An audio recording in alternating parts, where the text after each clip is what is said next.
नमस्कार। Newsletter with Rakesh Ranjan में आपका स्वागत है। धुंध बहुत गहरा है। समझ में नहीं आ रहा कि नरेंद्र मोदी को तीसरी बार सत्ता में पहुंचने देने का विरोध कौन कर रहा है और समर्थन कौन कर रहा है। प्रत्यक्ष में बड़ी बड़ी बातें बोलेंगे, संविधान पर खतरे की संभावनाएं गिनाएंगे, डिक्टेटर राज आने का डर दिखाएंगे, उखाड़ फेंकने की मुनादी करेंगे, लेकिन भीतर ही भीतर कर्तव्य ऐसी करेंगे कि मोदी की राह आसान हो जाए। तो पाटलिपुत्रा यूनिवर्सिटी में एसोसिएट प्रोफेसर हैं हेमंत कुमार झा। हेमंत कुमार झा लिखते हैं कि अब यह डर के कारण से हो, लोभ के कारण से हो या जिस किसी भी कारण से हो, ऐसे नेता और ऐसे राजनीतिक दल जनता के लिए किसी डिक्टेटर या किसी विभाजक राजनीतिक से भी अधिक खतरनाक है।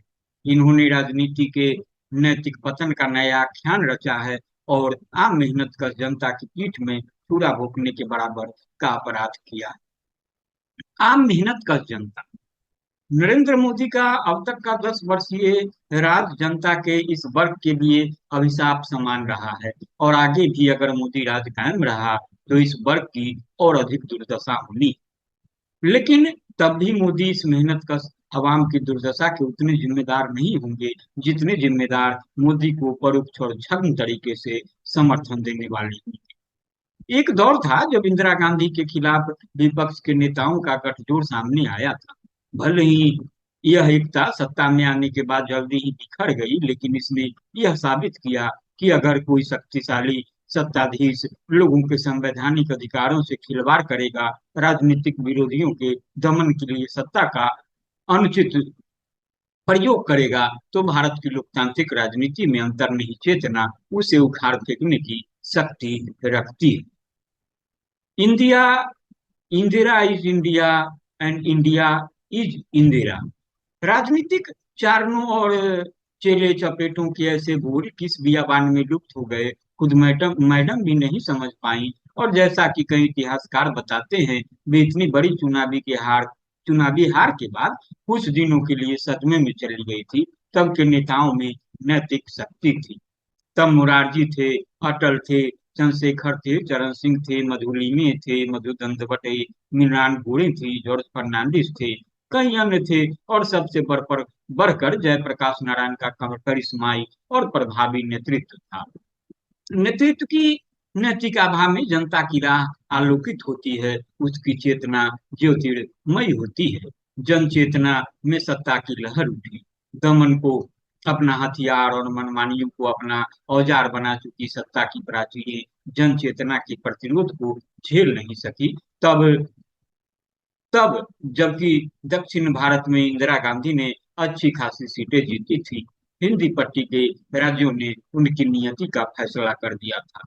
आज वही हिंदी पट्टी मोदी की विभाजनकारी राजनीति का पैरोकार बना है। दो वक्त की रोटी के लिए और बच्चों की स्कूल फीस के लिए खून सुखाते मेहनत कर लोगों की चेतना मोदी मोदी के प्रायोजित शोर में कहीं लुप्त सी हो गई लगती है। और उनकी मुक्ति की बातें करने वाले विपक्ष के कई नेता, कई राजनीतिक दल अपने ही कर्तव्यों में लिप्त हैं। वे मोदी से अधिक जन विरोधी हैं।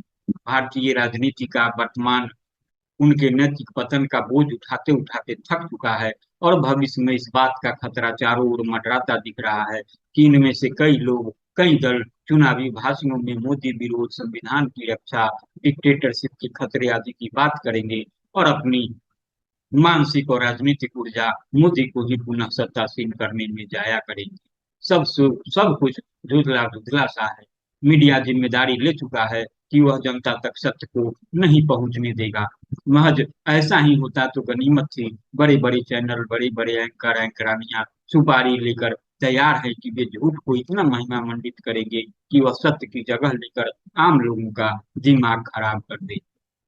आज से कुछ दशकों के बाद जब भारत के आज के दौर की विसंगतियों को विश्लेषित किया जाएगा तो 3 अध्याय मुख्य होंगे। पहला, भारतीय शहरी मध्य वर्ग का मानसिक और नैतिक अंधकार। दूसरा, विपक्ष की राजनीति का नैतिक पतन। और तीसरा, मीडिया की मुख्यधारा का जनता का शत्रु बन जाना। नरेंद्र मोदी तो प्रतीक मात्र है। नव उदारवाद का भारतीय संस्करण अपनी 2.5-3 दशकों की यात्रा के बाद ऐसा ही राजनीतिक मंजर लाने वाला था।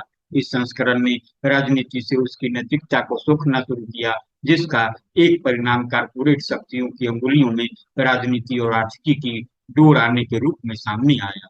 सामूहिक हितों की जगह स्वार्थ और लोलुपता की दूषित मानसिकता में डूबता उतराता मध्य वर्गीय जनमानस बहुत कुछ खो और झेल कर भी मोदी मोदी की रट यूं ही नहीं लगाता। कारपोरेट मीडिया यूं ही विध्वंसक और जहरीली भूमिका में नहीं आता।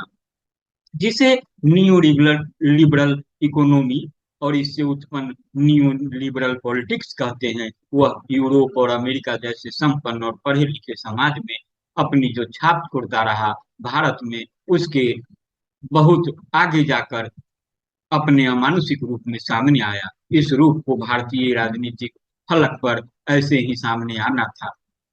तो आप इसे संजीदगी से सुने और गुने। लोकसभा चुनाव का वक्त है। हम अपनी सरकार चुनते हैं, इस चुनाव के माध्यम से सांसद चुनते हैं।